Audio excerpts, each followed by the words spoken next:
All right, guys, welcome back to the channel. Today, I've got something special, an actual budget entry 640 core thermal from the folks over at Oneleaf AI. Let's talk about it. So guys, today is kind of a fun one because the folks over at Oneleaf reached out, asked if I'd heard about their company, and I'd seen some stuff with their night vision. They have like little clip-on night visions for your day scopes. They've got dedicated night vision scopes, and now they're in the thermal game and they're making dedicated thermal scopes. So they said, hey, do you want a free thermal? I said, yeah, I'd love a free thermal. What do I got to do? And they said, well, we just want you to check it out and give honest feedback. So that's what we're going to do today, and we're going to tell you if this is actually worth your money because honestly, guys, I predicted it back at SHOT Show this year, back early January, and said thermal game is changing for the good. 640 core is more reachable than it's ever been. It's more affordable, and the competition just keeps heating up. Now, I know what you naysayers are going to say. Well, the U.S. market's still very expensive. Yeah, everything is more expensive when it's U.S. made. The Chinesium market is dominating for the thermal market because it's just a lot more affordable, and it's something you, as a budget-conscious consumer, should actually care about. But I'm not here to talk about politics and why you should or shouldn't buy American made or why you should or shouldn't buy Chinese made. What I'm here to tell you is that there is now a fairly affordable option on the market that does some pretty neat tricks. Now, the folks over at Oneleaf, like I said, they were kind enough to send this out, and they just want honest feedback. So that's what we're here to provide today. And one of the biggest tests that I could think to do was, well, the SCAR loves to kill optics. It loves to kill electronics. Can it survive being on the SCAR? Because a lot of their initial testing from my own research showed that they really favored air guns, PCP, things of that nature, things that doesn't have a lot of recoil, things that doesn't really matter if you got a janky mount. It's going to do pretty good, and things you're taking mostly close shots at. But with the SCAR, we want to use this out maybe to 500 yards tonight for a hunt. We're definitely going to put it on the range down to 300 yards, and we're going to do everything in between just to kind of showcase what it can do. Now, I want to be upfront and clear. This is actually the second version of the scope that I had to receive. The first version and the first copy of this review, it didn't make it out. And we had some issues, and I'm going to talk about those issues a little bit. And one of the first things I want to talk about is the mount. Now, they are releasing a new QD system mount, and that's just in case you want it to go from gun to gun for your optic, because it does have a lot of different reticles and zero options, so you can save a zero to a reticle and then have that saved in a profile to be able to put on your gun. So you can use up to, I think it's 7 or 9 reticles, and for each one you can have its own independent zero, which you then assign to whatever gun, and then ballistics profile all independently. So you can have subsonic versus supersonic on a 300 blackout, on a gas versus a bolt. You can have it on a 308 bolt versus gas on a 16 versus 20, and then you can have whatever reticle you prefer for each one of those and all the ballistic profiles to match it. But nevertheless, what they've created is this, and this is garbage. And I'm not trying to crap on them. This is kind of their, I guess, first attempt at trying to do something like this.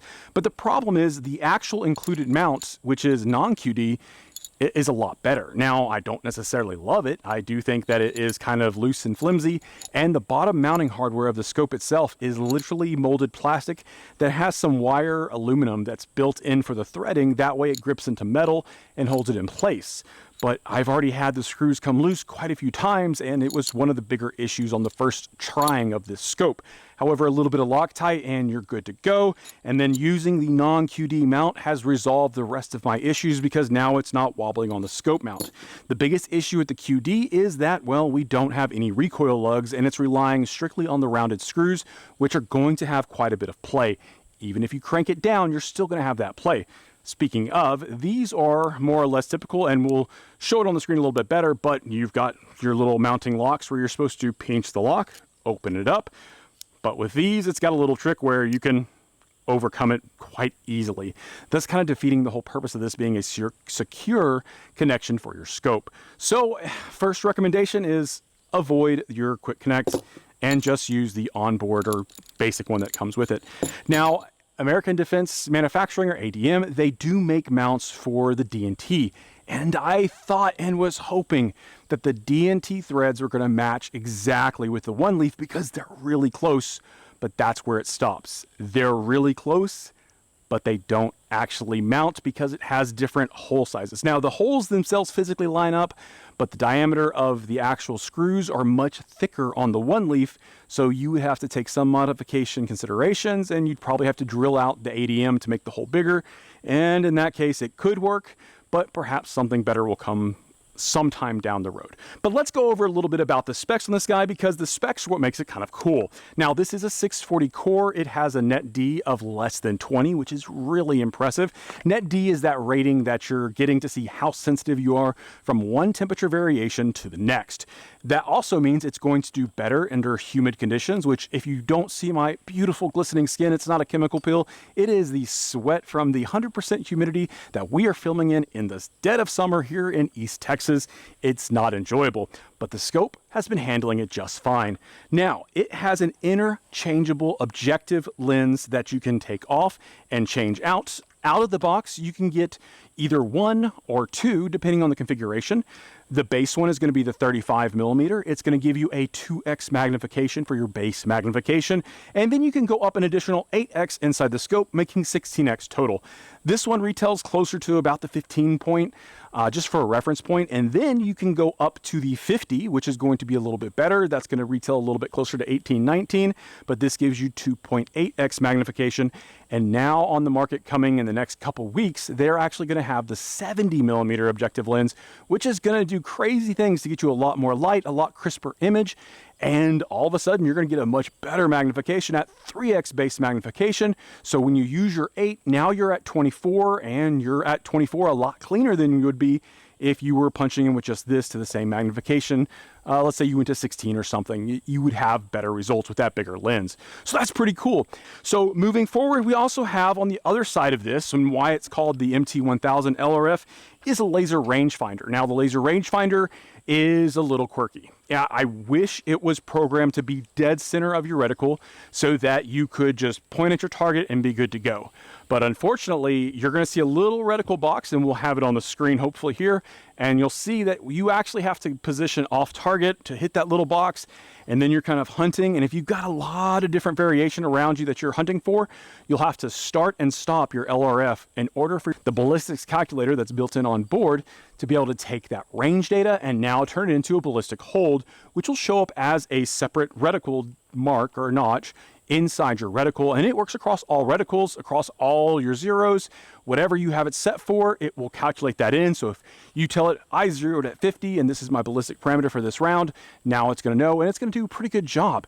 And we were able to confirm it with things like 300 blackout. We were able to do really good holds, seeing it at 75, 100, 175, 262, everything matched perfect. And when I compared the data that it was pushing in the scope to the data that I'd see in my SBC reticle app or my SBC ballistics app, it would tell me pretty much matching information. So kudos to them for getting it right. But let's talk about some missed opportunities real quick, because we have to cover the cons, because this is a non-biased review. So the ballistics app has to be done inside the scope. There is no external app for your phone, so we can't just dial it in. We have to kind of use I'm not going to say clunky menu. The menu works fine, but we have to use a clunky button system to be able to hit and hold and go into and adjust and change. It just takes time. Now, the next thing we want to talk about, besides not having an app, there is no Wi-Fi. And this is kind of a pro and con in a way. And I know you're going to say, no, it's not a pro, but just hear me out for a second. So the only way to actually transmit your image from this is going to be via HDMI. And they're going to include one in the box, which is kind of short and definitely kind of bulky. And unfortunately, with my first version of the thermal, my first copy of it, this guy ended up making the HDMI port inside of this fail because of how rigid it is. And then under recoil, when I was trying to capture footage with the SCAR, it ended up just making that system go completely loose. Now, I was able to kind of bend things back internally and get it to line up again, but I did find a relatively cheap solution for this is going to, if I can untangle it, going to an Amazon thin HDMI and making sure you go from micro HDMI to full-size HDMI, or micro to USB-C if you want to use your phone as a monitor app. But for my purpose, going to an external monitor, this works amazing. Now I no longer have that recoil stress on the edge, and I've got a little bit more distance so I can be able to put it. So while the Wi-Fi would be nice to be able to wirelessly stream, the HDMI is still functional. And one thing that we noticed, and we were just testing a DNT Hydra earlier today, using the Wi-Fi to transmit, it has a little bit of a latency issue, and sometimes you've got to be right there on it. But with the HDMI, it is instantaneous feed. Now, if you want to share your hunts with your friends, it does have recoil start recording, which is kind of common in a lot of thermals these days. And you've got one touch on off for recording, so you can start your recording and stop it in the field. Now, you can't record the menus, so we're going to be using an external Atmos recorder, and we're going to cover that here in a second to kind of just show you what the reticles and different profiles look like for all your different colors. Now, personally, I like to use white hot because I get a nice black background and I get a white that just jumps out whenever I have a heat signal, and it just helps me get on target that much quicker, and it can assist with PID as well. But I think that's pretty much all that we needed to cover about this guy. The main thing you guys care about is, does the SCAR kill it? Does the ballistics work? But guys, let's stop talking about it. Let's get the recorder going and let's get some rounds downrange. All right, guys, so we are set up here with the SCAR 17S. This is, of course, 308. We're using some PMC 147. It's just been my go-to ammo. It's been super accurate. It's been very good SDs for bulk ammo, and I've been relatively happy with it. So we're going to go ahead and start scanning targets. We're going to use the laser rangefinder. Now, I will say one of the problems I do end up having is when I'm doing this to start activating the laser, I ultimately block the laser and I get a 0 reading, so you do need to be aware of that. So it takes just a little bit of cognitive behavior change. But we'll go ahead. I'm going to start a recording inside the scope, and we'll see if we can take you with me on this journey. All right, so one tap is going to get our LRF on, and this should be 75 yards. Okay, and 75 is locked in. Let's go ahead, send it home. Dead on at 75. Let's tap this target. Let's go ahead and get our LRF going again. And again, I know that buffalo is right at about 175. 165 is our reading. Dead on there as well. All right, we've got a LaRue knockdown target that's glowing super bright. Let's go ahead and range it. It should be just past the buffalo, so kind of expecting that. There we go. Reading on the reticle there.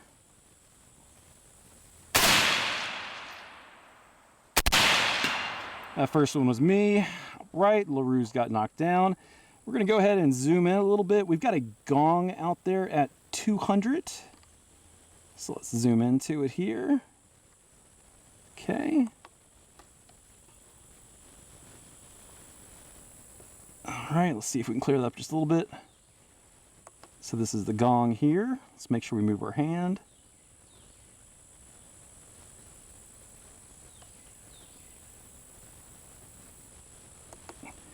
Hitting about 185, plus or minus, we should be fine.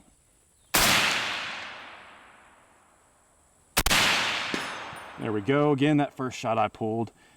And let's go ahead and now range for the LaRue target. This is going to be down at 260. Okay, we got 264 on the reading. Let's make sure we're not reading off, and also let's zoom out a little bit. Kind of check for any wobble we may have gotten. Nope, everything's good. All right, let's go ahead and hit this again. Okay, 265.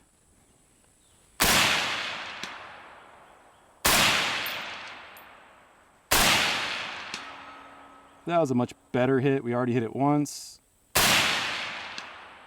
There it is again.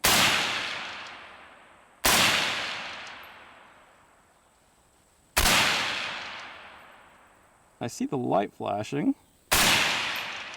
Let's go ahead, move back down again. Let's see. We got Beastie here, 175. Okay, 172. Good hit. Let's go back to LaRue target. No, we're definitely not 150. Okay, let's try 178.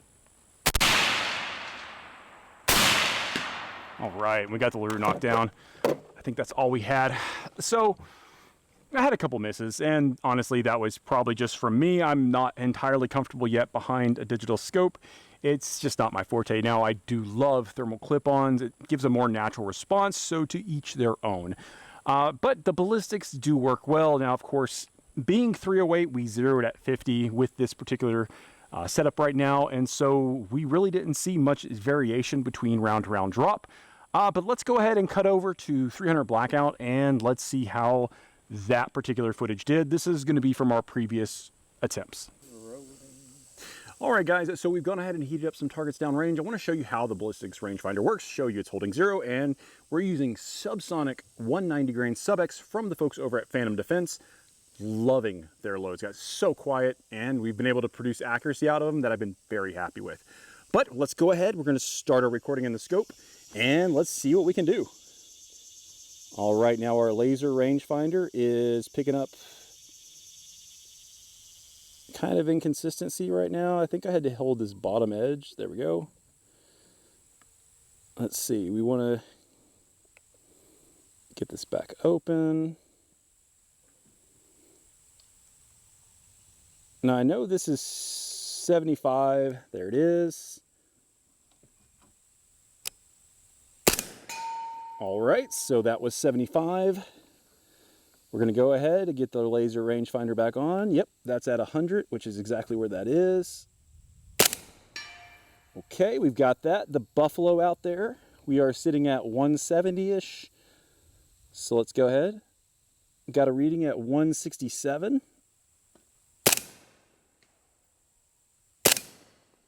There it is. Kind of jerked that trigger. That was my bad. All right, we've got a silhouette rectangle. I think that one is at 100. So let's go ahead and range it. No, it's not 72.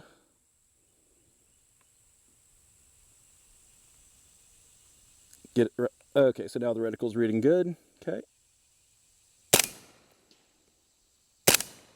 There we go. Had that bad trigger jerk again. That was my fault.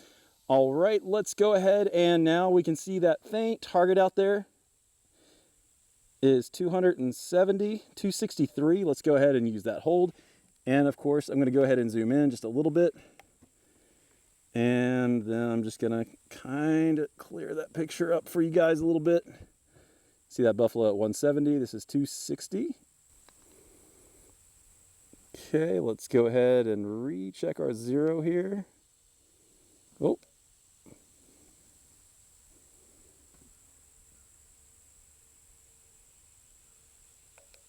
Okay, 265.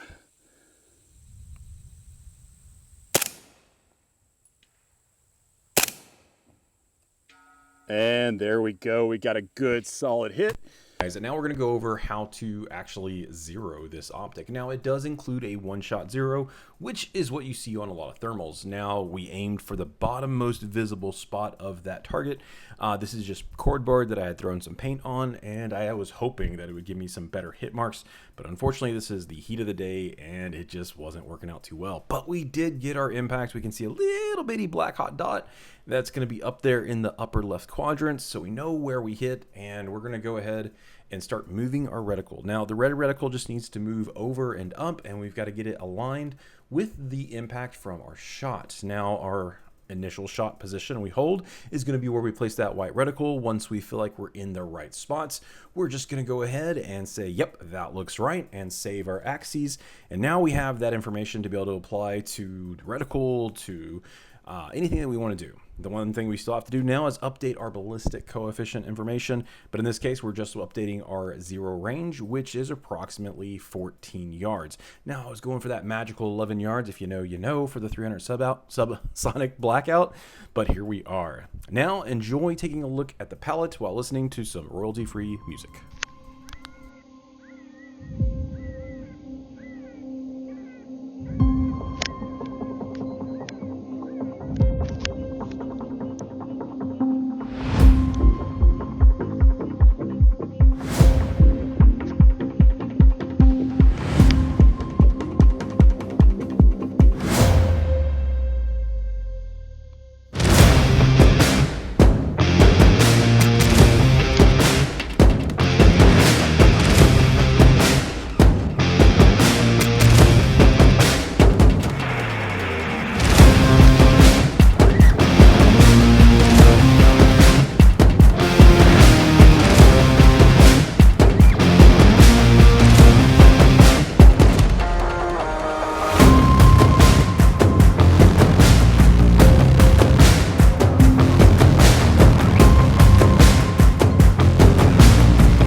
now we're out on the hunt. The whole reason that we're out watching these cattle was to call in some coyotes or watch for pigs and try to help this neighbor eradicate some of their problematic pests.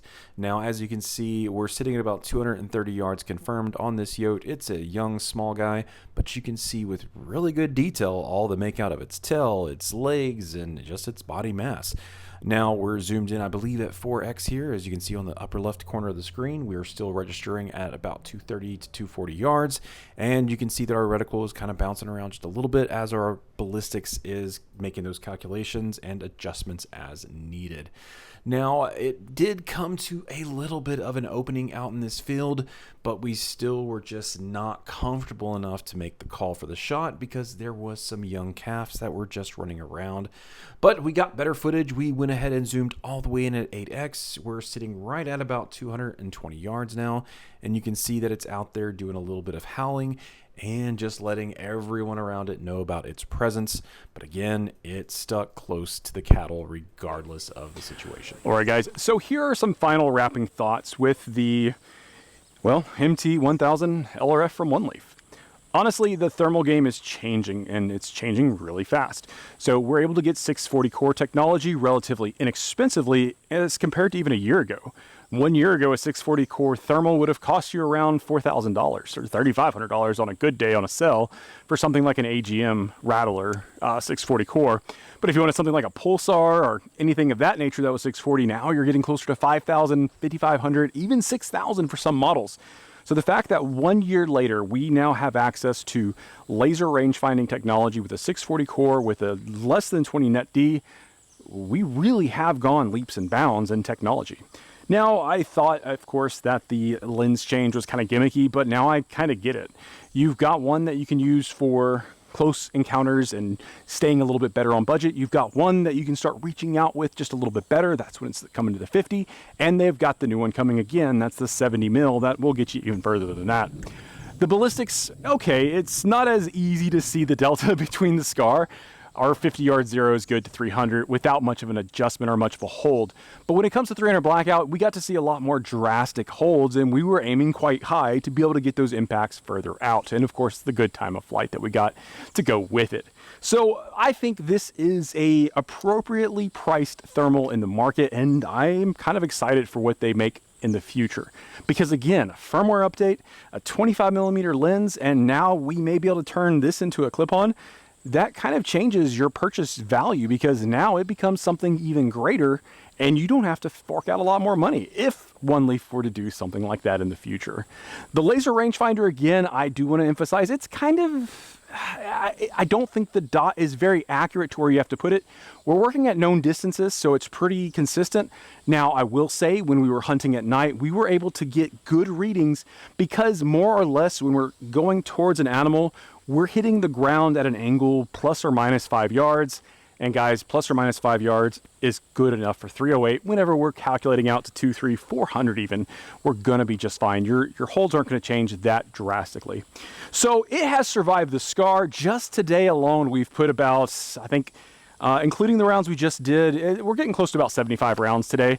And for 308 on the SCAR, that's a pretty good start. And we're going to keep it on the SCAR, and we're going to do some more work with it. I hope you guys enjoyed the video, and I hope you guys like content like this. And if you do, let me know in the comments. YouTube hates thermals. They hate guns. They hate freedoms. Show them that you love them by making a comment, sharing the video, posting it on your Facebook, or wherever you share stuff.